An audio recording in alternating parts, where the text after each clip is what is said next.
di tempo fa stavo all'università e con la scusa di un'informazione mi invitavi a colazione. Non sai che vengo dal Giappone, sì ma non lo so parlare. Io ridevo e ti svuotavo dritto in faccia un bel bicchiere. Così è cominciato tutto tra Medio Orientale e la ragazza con il suo apparecchio.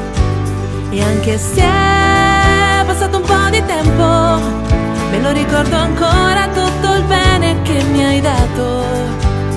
Ora che siamo treni paralleli che viaggiano leggeri senza punti sospesi, col bagaglio di ieri e valigie vuote da riempire, di nuove strade da seguire, semplicemente dove la vita li porterà. Passavano i capodanni quasi sempre negli alberghi, ti dicevo sottovoce io sono ancora qui.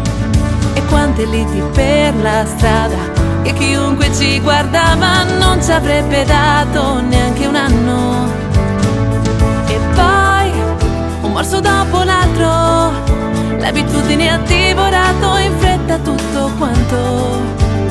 1000 lacrime di pianto hanno messo fine a questo mio dolce racconto.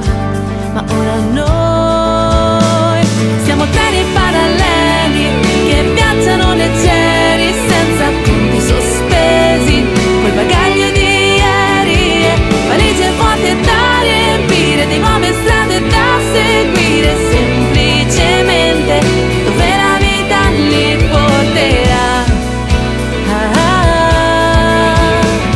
Io mi fermo qui, non preoccuparti, leggerò nei tuoi racconti dove sei.